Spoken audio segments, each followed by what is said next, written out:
So hi everybody, as Mr. Rocco said, I'm Quinn VanLone. I am a senior at Canastota High School, and I attended this program this year through Madison, Oneida BOCES. A little bit about me: I've been in most of the National Honor Societies offered to kids my age. I'm in National Honor Society, have been all of the years that it was offered. I've been in National Art Honor Society. I was the vice president for the Canastota chapter last year, and I am the secretary this year. I also was recently inducted into National Technical Honor Society. In junior high, I was a member of Junior National Honor Society. I aged out of that when I got ready to join National Honor Society.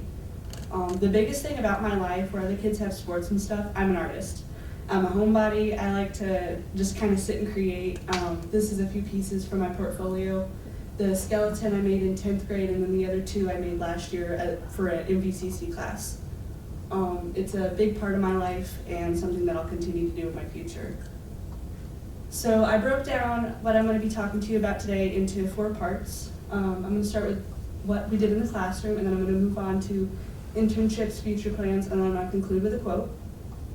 So in the classroom, we actually had the opportunity to have class here on campus. Most of the other BOCES classes actually have to go over to Verona for class.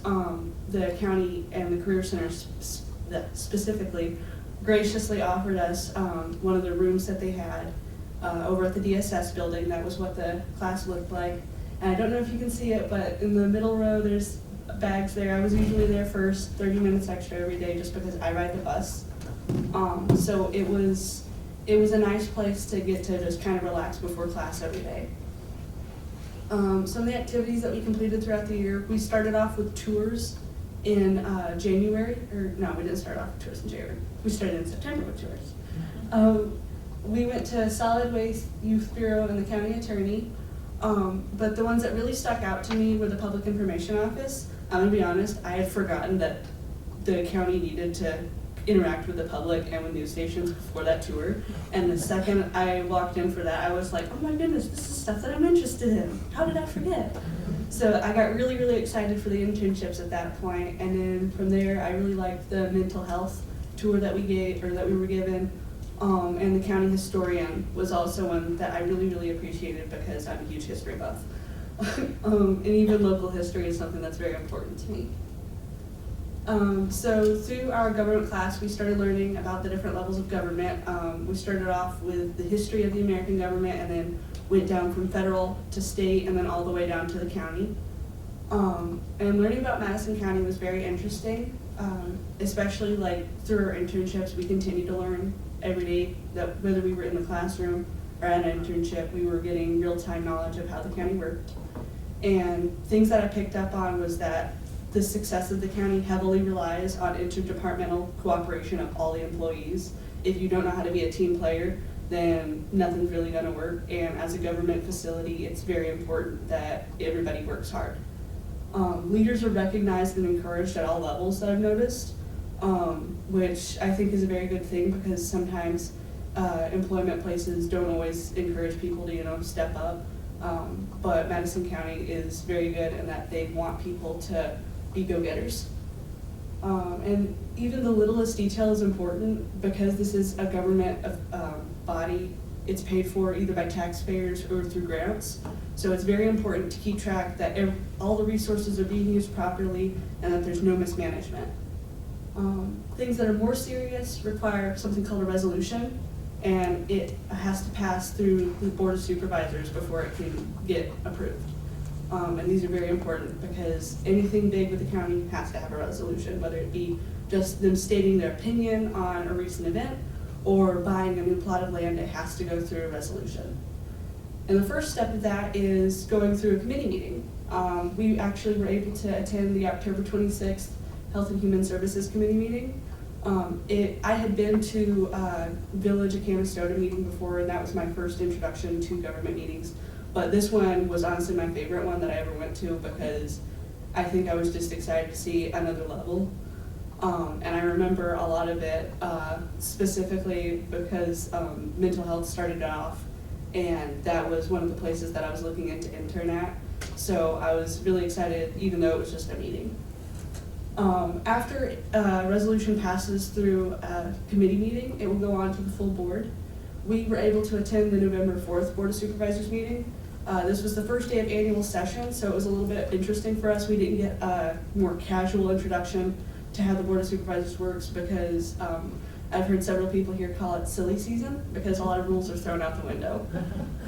So we got a bit more of a casual introduction to it, and it runs a lot quicker than committee meetings because all the final details are polished up in committee, but at the board, that's where if they get down to business, they get right down to it, and they're there to make things happen.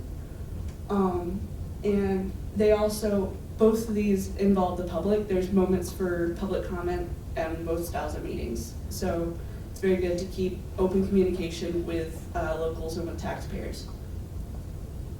So after we learned how the county works, we actually got to make our own resolution. We all put a lot of research into it, and we got to pick our own, basically from anything that we wanted. It was really self-guided, so it was kind of hard to come up with a topic at first, but then once it came to me, I got really passionate about it. I decided to plan a halfway house in Oneida because I like social services, and I figured that would be a good introduction to that. This is actually what my resolution looked like. We did our draft presentation in a mock committee meeting, and we were all very, we gave positive feedback, but still like critical feedback so that people would be prepared for the final presentation, which was actually a mock board meeting. And we actually were fortunate enough to have some department heads from the county come in to help us out with that and make it feel very professional. And I really liked it because even though we were high schoolers and we didn't have experience with this and they knew it wasn't going to be perfect, they still didn't expect us to act like teenagers. They expected us to act professional, and they treated us like professional equals when they were discussing any issues that they noticed like it was the real deal.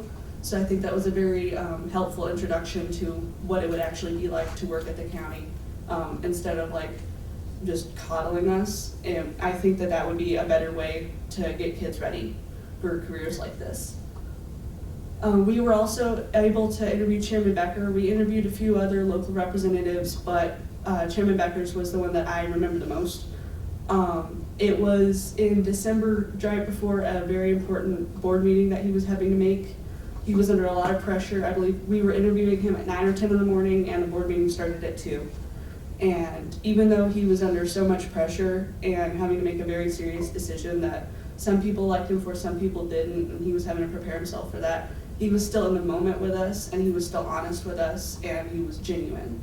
And that mattered a lot because I know politicians get a bad rap sometimes for being fake or for just giving the same answers all of the time, but he was in the moment with us even under pressure and treated us with respect. And after talking with several people around the county, I've come to find out that's just how he is. He's a very genuine person, so I think he's definitely a good role model to have in the community. So now we're getting to January. I put in for placement for request at the Public Information Office first because after the tour, I was very excited. And then I flipped a coin to decide between the mental health and the historian because I couldn't decide because I like both areas so much, and mental health won, so that was what I put for my second. And I found out in early January that I was set to go to the top 2 places that I picked. So one of the things that we got to do in the class was a project on a Lincoln Douglas debate. Lincoln Douglas debate is your typical style of debate where each person has opening statements, options for, or moments for rebuttal, and then closing statements. And I debated chance on human cloning, and I had a leg up. I already knew about the topic beforehand from my biology class last year, but because of that, I let Chance pick which side she was on because it's a topic that I don't really care which side I fall under. I could argue either side because I personally don't have an opinion on it. But it was a lot of fun because I'm not always a very, I guess, confrontational person. I'm not very confrontational, so getting that practice and being able to defend myself and my opinions was very good. Some of the points that I chose for mine was therapeutic cloning. I believe in 2011, a woman in Spain lost her throat to throat cancer.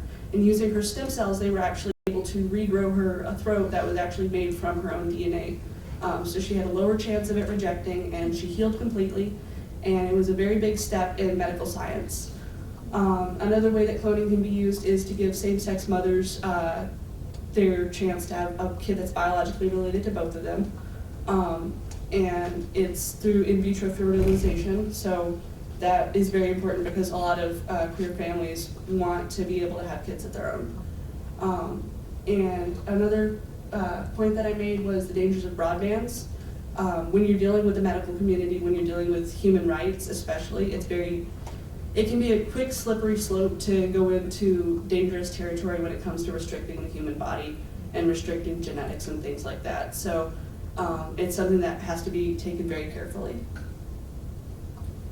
Another project that we did was through our English class. It was one of our finals, and it was our position paper showcase. I chose the topic of defunding the police, and I picked the pro side.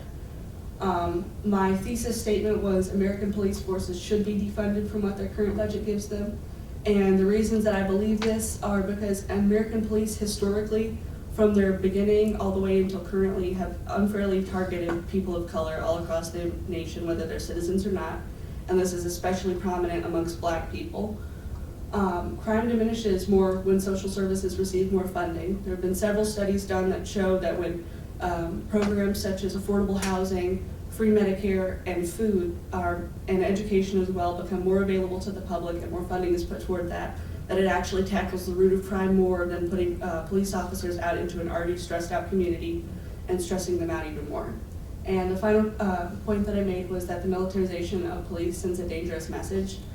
A lot of sheriff's offices and police stations have military-grade equipment that they bought from different branches of the American military. I know that Madison County also has a vehicle that they bought from the military. And I think it's dangerous to have things like this in local areas and to militarize local police when we already have something like the National Guard to handle domestic affairs. And if something is needed for that amount of force, the extra training that the military receives and that the National Guard receives makes it a lot more safe of an option if they do need that amount of support. So next, in January, we started our internships. I started with the Public Information Office with Sam and Ryan.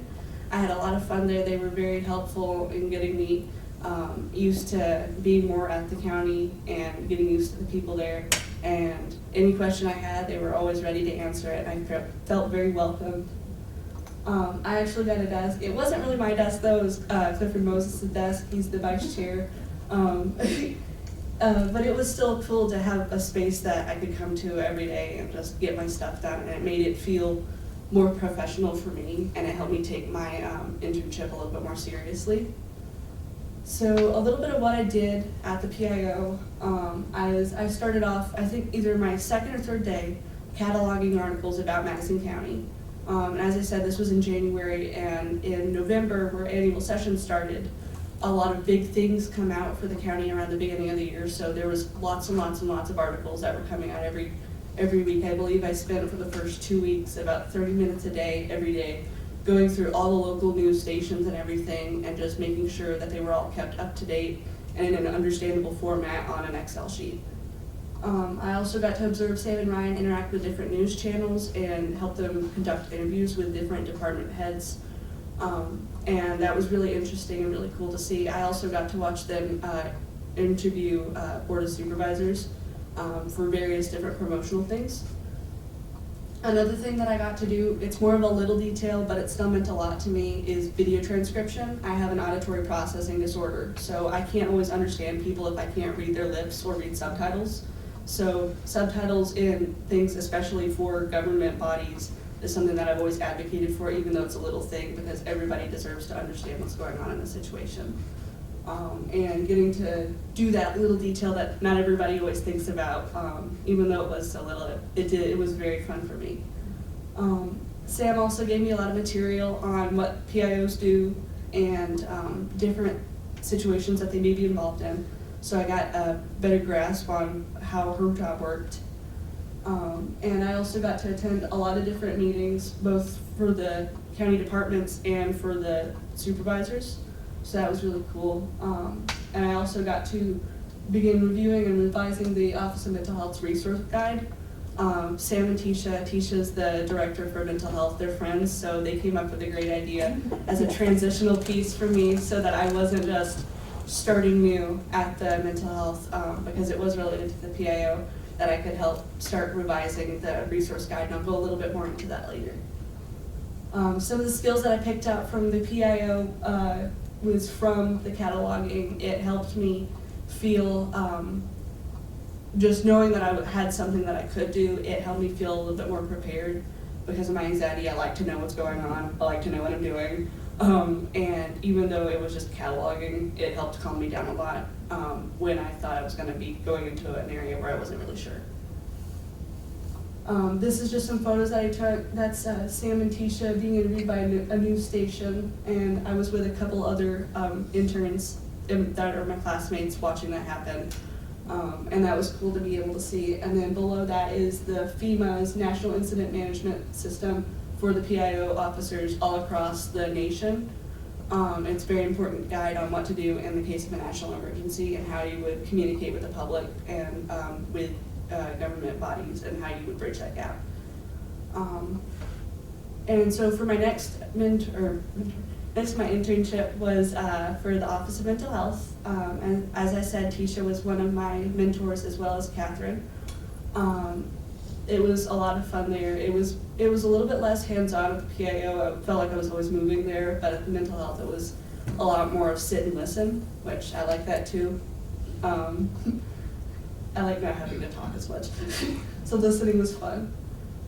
That's actually the building that I was in. I did not take any photos while I was there because I was afraid I was actually going to get a patient's information in there, and I did not want to violate HIPAA and violate the patient's rights. So I took no risks and no camera photos.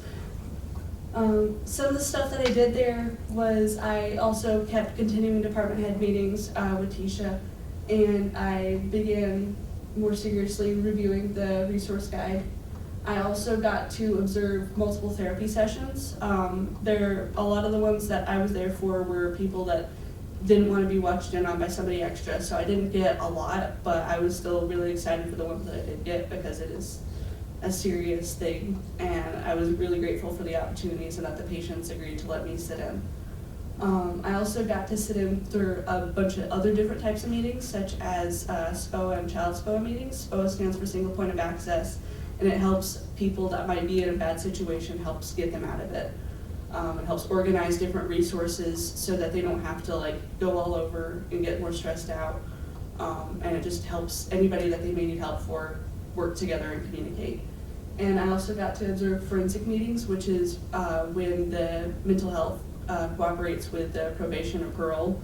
If you have court mandated therapy, that's the type of meeting that where they would come together and they would discuss your future plans. So that was really cool to be able to watch.